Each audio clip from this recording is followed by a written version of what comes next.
Hey guys, hope everybody's having a good day today. I finally got the sign I wanted that I've been wanting on Amazon for a while. It just makes me laugh every time I see it. Beware of bearded dragons, not responsible for injury or death. You have been warned. The little fuzzy dragon. Anyway, so today's video is, should you or should you not have a playpen for your dragons? Well, I think there are a couple of pros and cons about getting one. So let's talk about the pros. Mr. Chimera is helping us out because there he is, looking behind there. Hi, Chimera. Good morning, sweetheart. He is out for some exercise. Last time I had it open, he didn't get to use it because we were still waiting on whether or not he had yellow fungus. So everybody else got to use it except him, so he gets to go first today. So as you can see, this is just a little, it's designed for small animals. It is made out of ripstop on the ground, so it's easy to clean. The sides are ripstop trimmed with mesh inserts, so, you know, they can see out and everything is fine. And like I said, I think it's advertised as small animal pen, portable small animal pen or something like that. And, you know, it's a good size. It's probably 3 feet in diameter, probably 1.5 feet high. And then on the inside, there's another little play type facility that has an opening on each side they can go in and out of if they want to. And then I added the branch and a rock so that they could do it. Now in the summer, I would also probably over here, I would add, you know, a deep, well not a deep, but a shallow dish that they could, you know, put some water in it, they could swim in. But right now, Mr. Man is just enjoying the heck out of being in here. Hi, Chimera. Hi, big man. I mean, seriously, guys, look at that tummy. Like, really, seriously. He is just becoming the man. He really is. He's doing really good. Yeah, he has no tolerance at all with his shedding. He doesn't like it. He doesn't want anything to do with it. So, you know, there's that. But otherwise, he is doing really well. Another thing that you can do in here that's fun is every so often, you know, you can put just a couple of items, maybe not use that little play tent in there, and just, you know, put in some things for them to run around or run up and down on, and throw a dubia roach in there or some kind of a feeder and let them chase it around, which they love to do. So, other than pros, and again, this is not a real expensive a type of a thing. I think it retails for $20 or $25 at a pet store. I ordered it at Wish, so I only paid $12 for it. But I have really liked it. Now, some reasons to use one. Okay, so if you are, let's say, gonna be outdoors somewhere and you're taking your dragons with you, and you just want to let them enjoy the sunshine and have a good day, but you want to keep them contained so that they're not running around like crazy people and you risk losing them, then this is a good idea. It's really easy to set up. I'm not kidding you guys. That huge one fits in this little bitty thing when it's folded back up. So very easy to transport. They really do really well. In there, they seem to like it. Doesn't hurt their feet. You can put it on the grass. That makes it even squishier.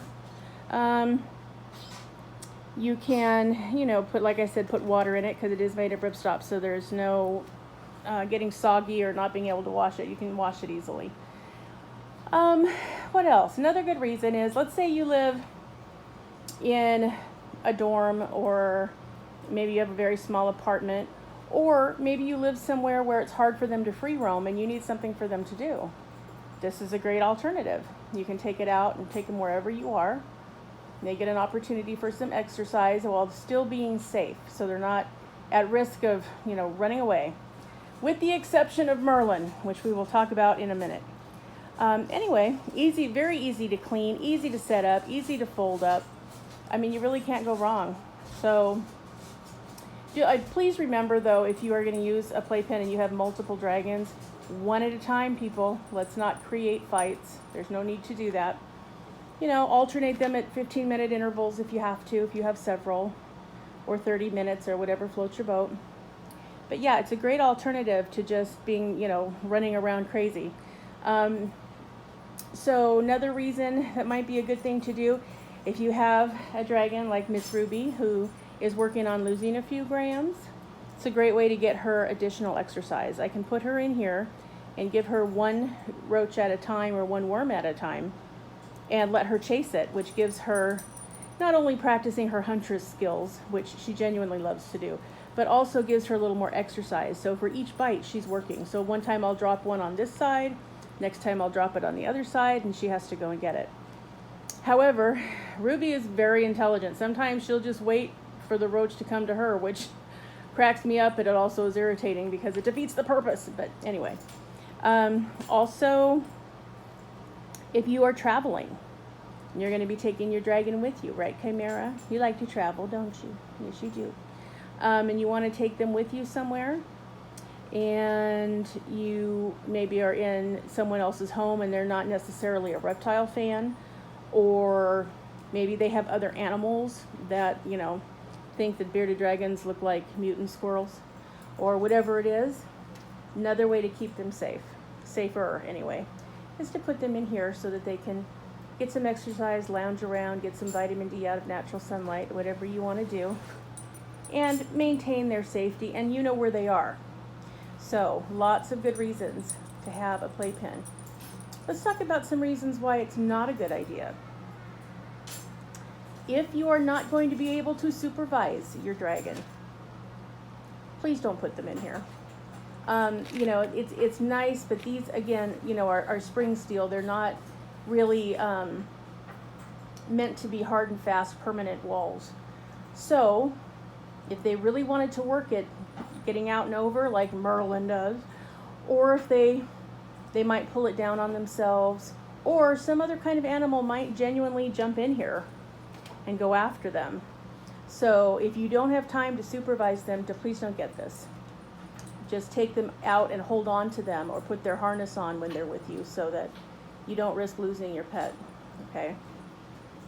Another reason not to do it is the sides are kind of flimsy, so if you live in an area where there are lots of people with lots of different pets that will see this and think, oh goody, I get to play in there too, and might just go in, head over heels in here, then don't set it up.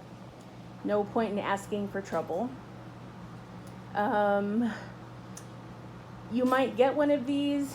Oh, and also, if you're going to have them outside in here, you can hang a coat, or you can hang a little blanket or something across one side or a couple of sides, maybe across these two sides, so that they have some protection from the sun. So if they want to get into the shade, they can.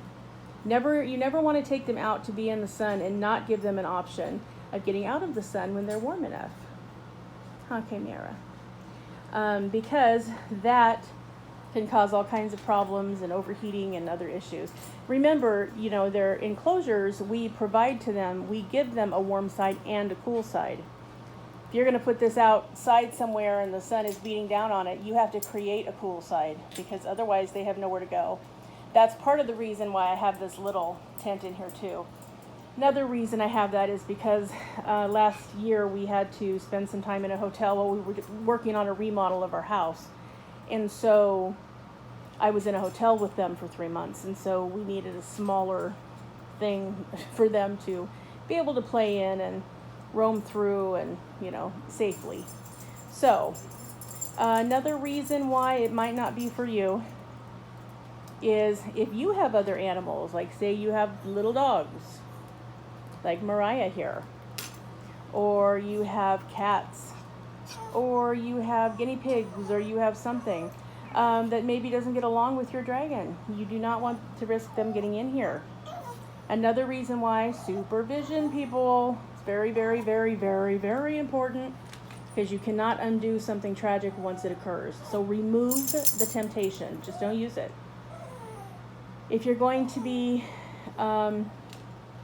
somewhere at someone's house, or you're going to be staying with someone and they have toddlers, very easy for a toddler to fall over these little walls and end up in the middle with this turned over on them and on your dragon. probably not a great idea. However, if you do have reason to need one of these, and what I like about it is because of the material, literally anywhere. Put it on grass, put it on pavement, put it on sand, put it anywhere you want to. Also, though, be sure to check, because again, it's thin material. So if you're going to put this on concrete somewhere, you need to make sure it's not going to be too hot under their feet. So yes, be definitely thinking about that.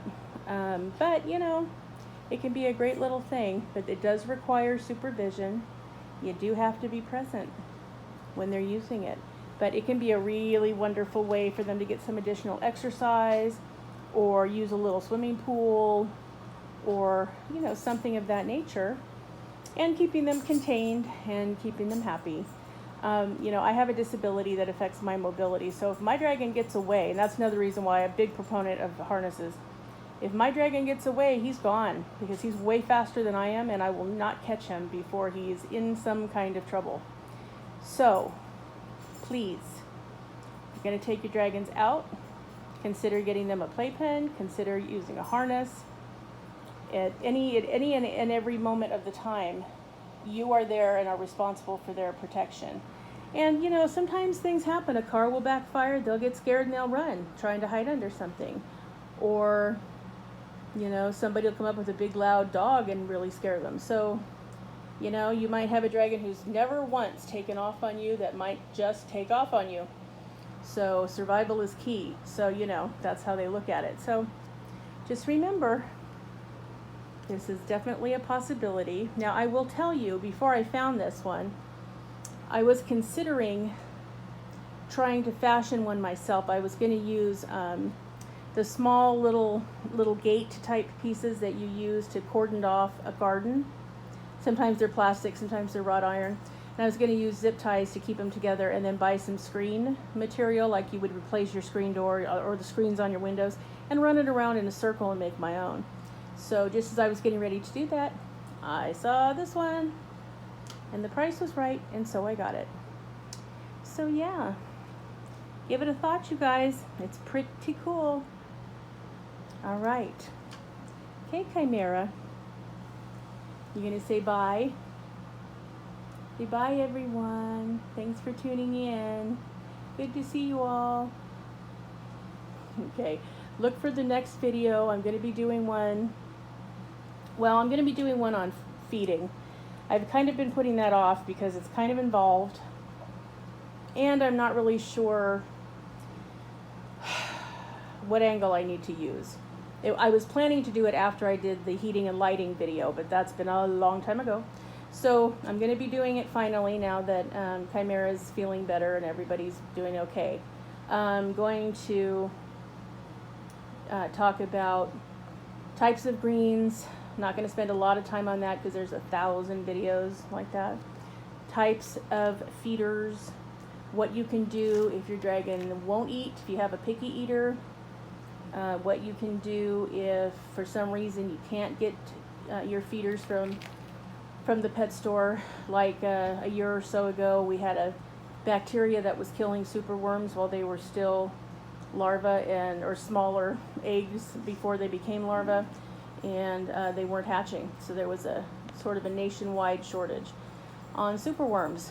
So yeah, it was an issue. So anyway, hope everybody has a good rest of your week. Be on the lookout for that other video coming soon to you. I'll also do a weigh-in with a Chimera here before the end of this week. So have a great day, you guys. Talk to you soon. Bye.